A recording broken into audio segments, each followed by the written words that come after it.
Saludos todos, bienvenidos a nuestro programa La Literatura del Derecho. Con ustedes Miguel Ángel Durán, su productor y conductor. Voy a tratar en esta ocasión una primera parte que tiene que ver con los trabajadores domésticos. Es un tema que nos han solicitado bastante. Es un tema que vive constantemente tratándose y provocando situaciones en el contacto laboral, en lo que tiene que ver con la dinámica productiva del hogar y, ¿por qué no?, en las reclamaciones. Ustedes saben que las personas que son trabajadores o trabajadoras domésticas son aquellas personas que realizan labores en el hogar, labores de higiene, labores de cocina, de aseo, y que, como lo hacen en el hogar, no lo están haciendo en una empresa, por lo tanto, no hay beneficios en esa institución, en ese hogar, en esa casa.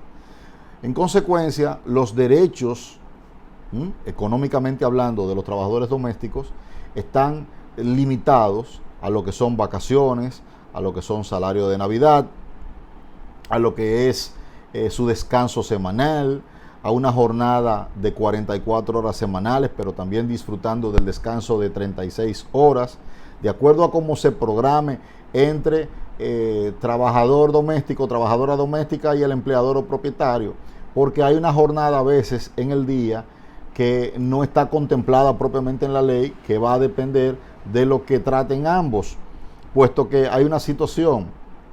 El salario del trabajador o trabajadora doméstica no es solamente lo que se le paga remunerativamente, sino también, en principio, se entiende que el aspecto de comida y el techo es un 50% en muchos casos, salvo que se pacte que no va a dormir ni comer allá, aunque normalmente sí comen en la mayoría de casos, y en otra gran cantidad de casos las dos cosas.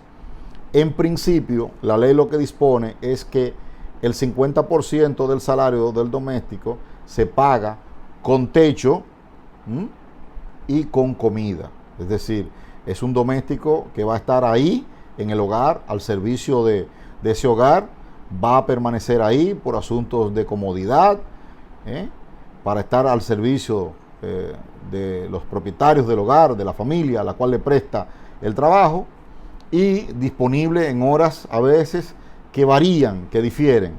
Evidentemente que tiene que gozar de jornadas de 9 horas también, de descanso. Así como puede trabajar 9 horas, también tiene que descansar unas 9 horas, porque ese trabajador o trabajadora doméstica necesita ir a la escuela o a la universidad. Ese es un punto que el empleador, el propietario, los dueños de la casa, del hogar, del lugar, apartamento donde preste servicios, el doméstico o la doméstica, tienen que observar. Este trabajador o trabajadora, además de dormir y comer, también necesita tener la oportunidad de estudiar, y se le debe otorgar esos permisos para estudiar. Es un permiso especial que está contemplado en nuestra legislación laboral. Deben de tenerle un seguro médico. Eso es fundamental, porque con cualquier situación de las que se ventilan en el hogar, en la limpieza, en el cuidado, en la higiene, en las tocaderas de cosas que son propias muchas veces de los empleadores, se puede tramitar una enfermedad, se puede provocar cierto problema de salud al empleado doméstico, al trabajador doméstico, que es un empleado, que quede claro, porque muchas veces se confunde diciendo, bueno, es doméstico, no es empleado. Es un empleado. Lo que pasa es que las condiciones son especiales, los derechos son especiales. El no tenerlo inscrito en el sistema de seguridad social puede generar dimisión, puede generar demanda. Claro que sí. Un trabajador doméstico o trabajadora doméstica puede demandar a un empleador porque no lo tenga inscrito en la seguridad social o porque no le tenga por lo menos cubierto de un seguro médico, mínimo un seguro médico.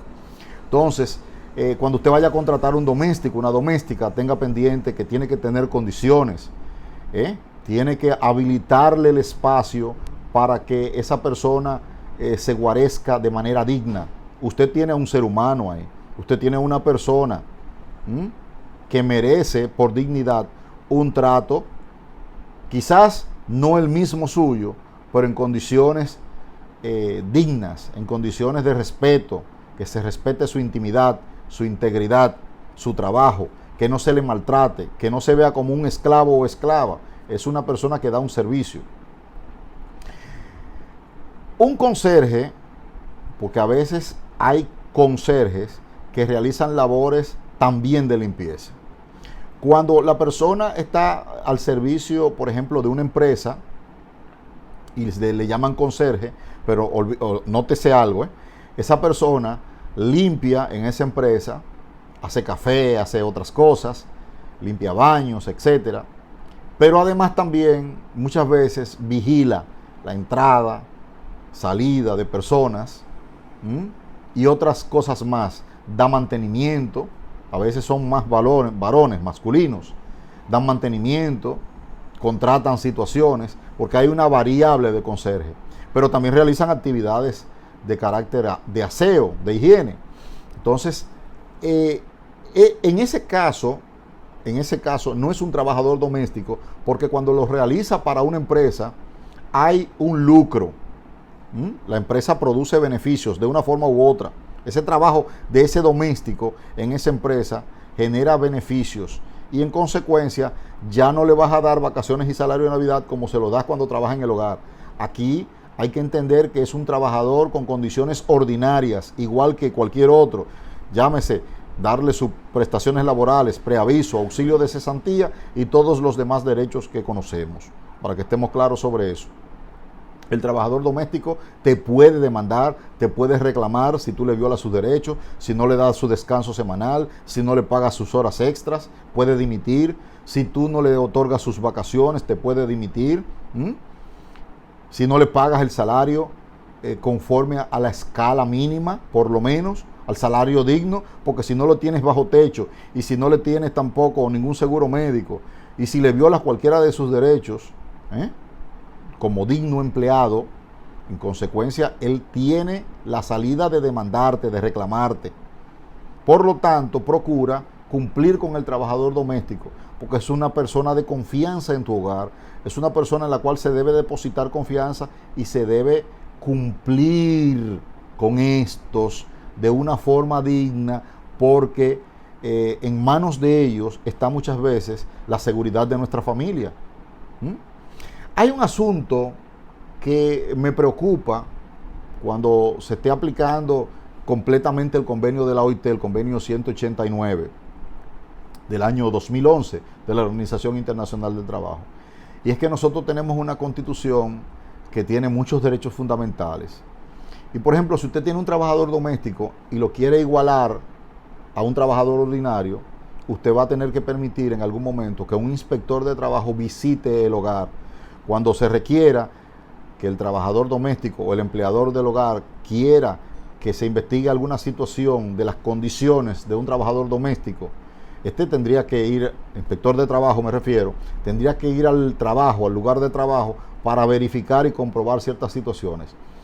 Allí ya no estamos hablando de la empresa, estamos hablando del hogar y tendría que introducirse al área de trabajo, al hogar, quizás a habitaciones y a otros, y ahí el derecho a la intimidad tiene cierta situación compleja, porque es un inspector de trabajo, es una persona ajena al hábitat, al modo de vida de ese hogar, y en consecuencia va a tener que observar, que verificar, que comprobar, que visitar situaciones que probablemente no son de privacidad o que violan la privacidad. Por lo tanto, esa es una situación que yo creo que deberá regularizarse en algún momento, porque pudiera traer derechos o violaciones al derecho fundamental de la intimidad. Un inspector visitando un hogar para ver y comprobar cómo la trabajadora doméstica o el trabajador doméstico realiza sus labores, en qué condiciones, qué hay en el baño, qué pasó aquí en la cocina, la situación de higiene y otras del hogar, pudieran verse reveladas, y esa privacidad pudiera verse lamentablemente afectada.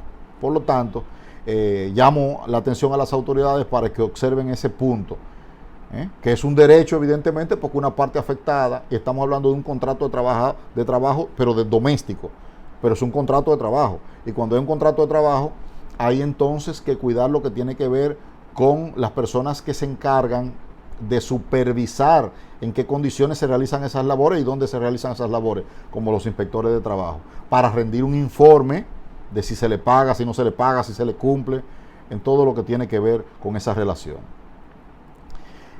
Otro elemento súper importante es también que el trabajador doméstico, repito, disfrute de su oportunidad de estar tomando clases o recibir docencia. Tiene que prepararse, tiene que recibir el auxilio, el apoyo de su patrono, del empleador, para que asista a una escuela. Esos son permisos especiales, pero que están diseñados en el origen del contrato. El contrato del trabajador doméstico se sugiere que se haga por escrito. Esa es una normativa que se practica poco en República Dominicana, porque el contrato, en uno de los principios fundamentales del contrato del Código de Trabajo, se dispone que el contrato de trabajo no es el que consta en un escrito, sino el que se ejecuta en hechos. Por eso muchas veces hay gente que no redacta un contrato, porque al final lo que se imponen son los hechos, dada lo complejo que es la relación de trabajo, en donde por más que se escriba en un contrato ciertas cosas, en la realidad se hacen mucho más cosas y diferentes a las que se han escrito y se han pactado entre las partes.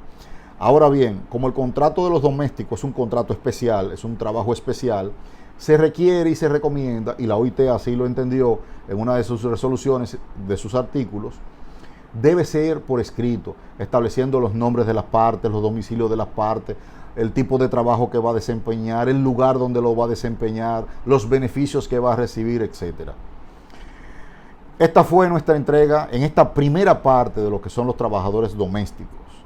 No olvides suscribirte a nuestro canal, dale like si te gusta este programa, si te gusta su contenido.